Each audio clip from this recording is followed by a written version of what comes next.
ছাত্ৰ ছাত্ৰীসকল এতিয়া মই তোমালোকক অনুশীলনী 8.1 ৰ ত্ৰিকোণমিতি চেপ্টাৰৰ 6 নম্বৰ অংকটো কৰি দি আছো। ইয়াত দি আছে যদি a কোণ আৰু b কোণ সূক্ষ্ম কোণ হয় যাতে cos a equal to cos b তেন্তে দেখুৱা যে a কোণ সমান b কোণ। এইটো এটা ত্ৰিভুজ, ইয়াৰ এইটো হ'ল a কোণ, এইটো হ'ল b কোণ, এইটো হ'ল c কোণ। এই a b c ত্ৰিভুজৰ a কোণ আৰু b কোণ দুটা সূক্ষ্ম কোণ। ইয়াৰ পৰা আমি প্ৰমাণ কৰি দেখুৱাব লাগে a কোণ সমান b কোণ, কিন্তু ইয়াত এটা চৰ্ত দিয়া আছে cos a equal to cos b। এই cos a equal to cos b নিৰ্ণয় কৰিবৰ কাৰণে আমি ইয়াত অলপ অংকন কৰিব লাগিব। ইয়াত মই cm এটা লম্ব টানিব লাগিব। এইটো হ'ল cm। এইটো cm টনাৰ লগে লগে এইটো কোণ 90 ডিগ্ৰী হৈ গ'ল, এইটো কোণ 90 ডিগ্ৰী হৈ গ'ল। এইটো এটা সমকোণী ত্ৰিভুজ হ'ল, এইটো এটা সমকোণী ত্ৰিভুজ হ'ল। এতিয়া মই লিখিম দিয়া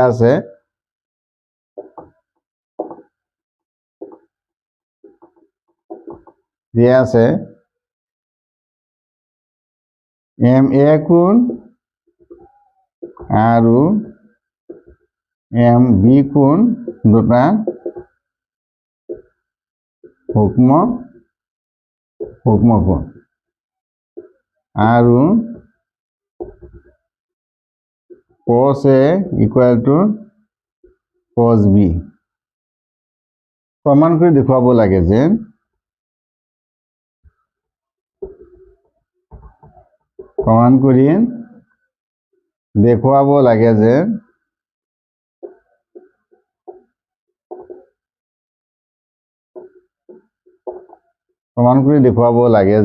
a কোণ সমান m b কোণ, এই কোণ দুটা পৰস্পৰ সমান।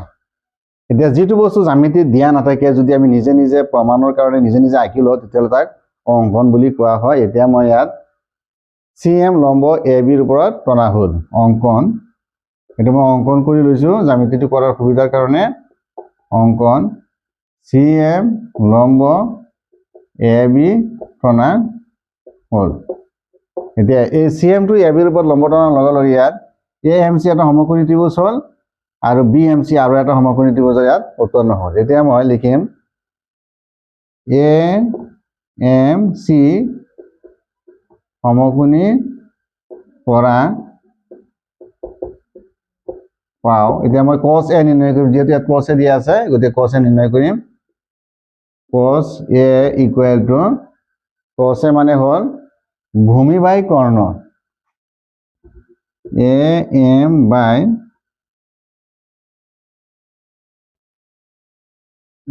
বাই ac। সমীকৰণ নম্বৰ 1 আৰু ত্ৰিভুজ BMC ৰ পৰা পাওঁ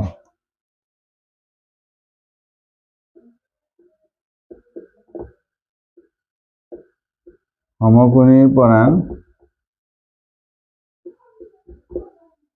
পাওঁ ইয়াতো যেহেতু cos b গতিকে ভূমি বাই কৰ্ণই হ'ব, গতিকে mb by cos b equal two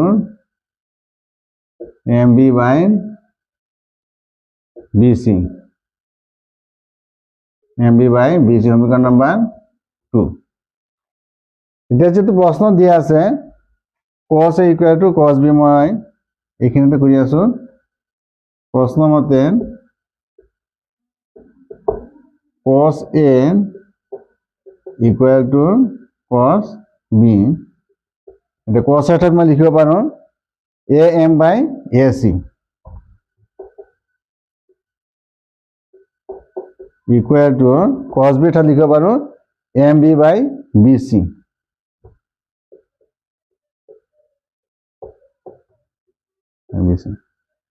এতিয়া আমি দেখা পালোঁ এই দুটা ত্ৰিভুজৰ ক্ষেত্ৰত এইটো বাহু আৰু এইটো বাহু এইটো অনুপাত একেই। এতিয়া মই দুয়োটাৰ ক্ষেত্ৰত লিখি দিলোঁ মই cm বাই cm।